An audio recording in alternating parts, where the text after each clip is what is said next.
and today I want to talk about how I organize myself.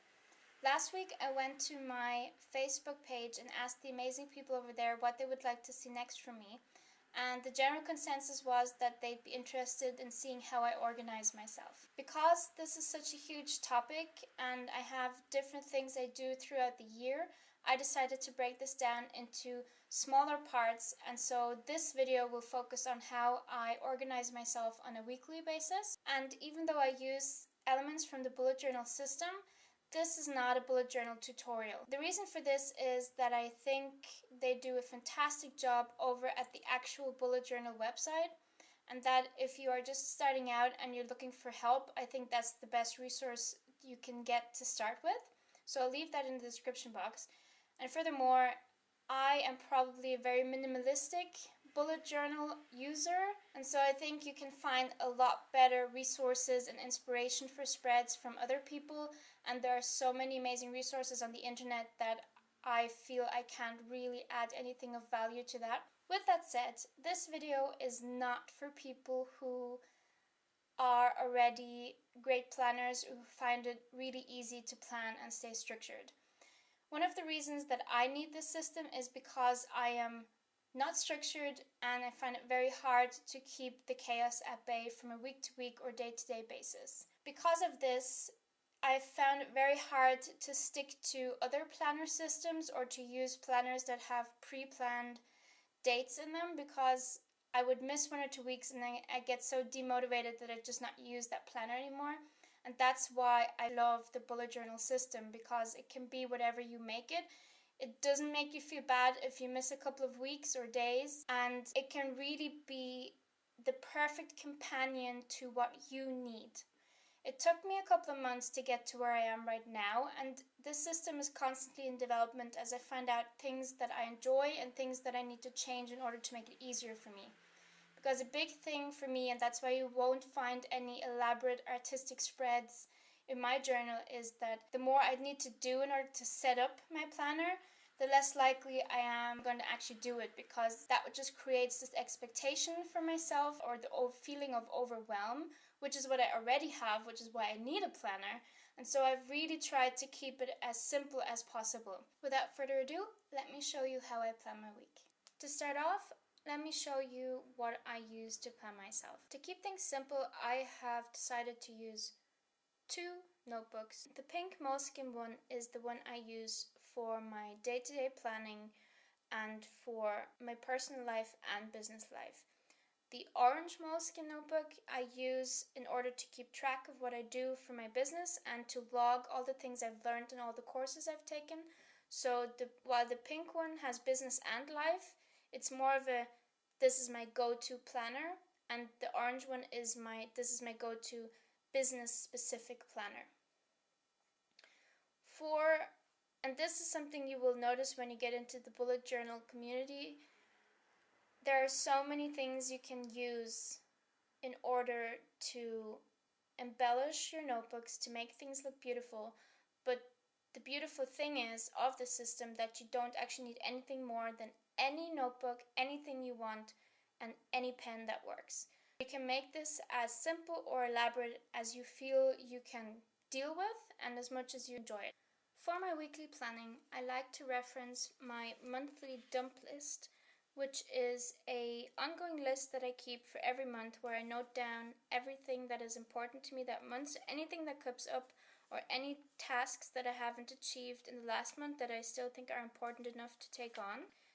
I do not edit this list, I just dump everything on it, and that's why it's called my dump list. After the dump list, I have a weekly calendar which shows me the week at a glance. This is a more time-consuming thing, and that's why I haven't always been able to keep up with it, but when I do, it has been extremely helpful and it has really helped me organize myself. The way I do this is I print out a weekly calendar, and then the first thing I do is I mark all the times that are already taken up. This means I mark in all the hours that I'm sleeping.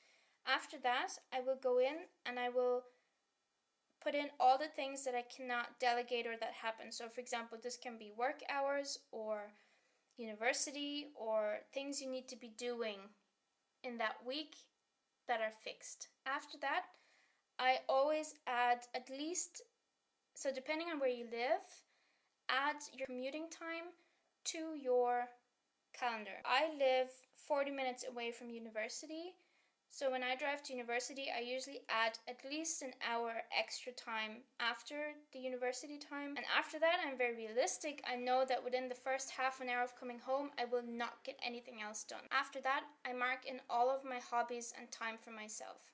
I make it a point of planning time for me or time off. I decide every day when I'm actually done with working. That's why it's important to plan in your free time as well. Once you've marked in all the times that you're not available, so you're at work, you're at university, you're sleeping, you're eating, you're cooking, after you've marked all that in, you will see that there's not that huge amount of time left to be doing stuff.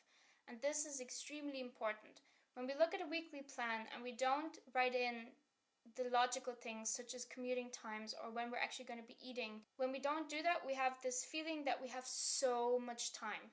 The truth is we don't. Thinking about your week in this way helps you to really narrow down what you need to be doing and to really focus on 1 to 3 things tops. After I've done my weekly overview and I know exactly, or at least as close as possible, what is happening each and every day, I then go in and plan my day out.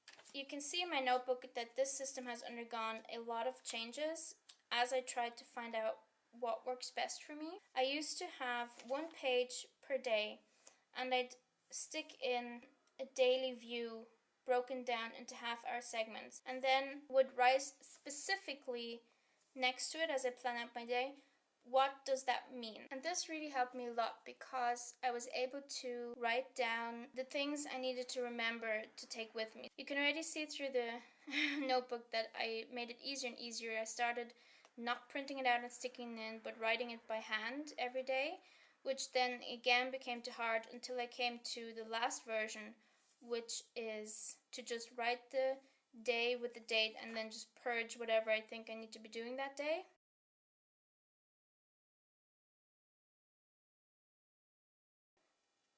And you can see here that I don't use the specific keys from the bullet journal for my daily tasks. What I was missing here was that I can't tick things off in a way that feels satisfying to me, so I kept boxes.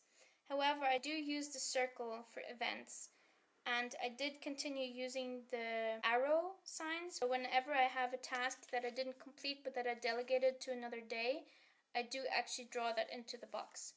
And that way I have the best of both worlds. After a lot of experimenting, I used the monthly dump list. I have a weekly overview, and from that weekly overview I delegate my tasks into the day I'm working on, and then I will just keep it a simple list. What I also like to do is I add anything that I've done extra, so everything I also got done, because sometimes you will have a day where you got nothing from your list done, but you did do a lot of other things. So I make it a point of writing down everything I did do on that day. Every evening I will sit down and I will write down my top 3 goals for the next day. One of the most important things I do is, if I have my weekly overview, I give each day a theme. It makes it a lot easier for me to focus things, because I'm a multi-passionate person. I have so many things going on every week, every day, that it can feel very overwhelming. And so I have decided to batch my days and decide what will be done on which day. And that's it. Now that I've showed you how I plan my week, I would love to add one more thought to planning, and that is when you're not planning. I bet you didn't see that one coming. For me, one of my most favorite ways of self-sabotaging myself is not making a plan. And if you find yourself experiencing the same, then I would recommend asking yourself what the payoff is. For me, the answer is somewhere deep inside, it seems that I'm still not ready to step out of the shadows and into the light. I'm afraid of having to be the kind of person that I would need to be in order to make my dreams happen and to have the things that I feel I want to. So while I want those things, at the same time, I have this inner feeling of not being ready. And this not being ready shows itself in my self-sabotaging behavior of not sitting down to plan. And I find it extremely difficult to have visions for myself and goals for myself that go beyond 2 or 3 weeks, because I don't allow myself to write them down and to actually make space for them in my planning. If you feel like that, then I recommend asking yourself what the payoff is, and to be very aware of how this shows itself in how you work with your planner. So be aware of this when you have these issues with planning, and don't just think that you're not able to organize yourself. And with that, I hope that you have found some inspiration or something you'd like to take on into your own system. I'd love to hear your thoughts and opinions and how you deal with planning, or when you feel that it's hard to keep up with your schedule and your planning system. And again, no system in the world can be as good as the one that you make for yourself, and I really wish you lots of joy as you discover what works for you. Until the next time, I send you lots of hugs and kisses, and I wish you a fantastic day.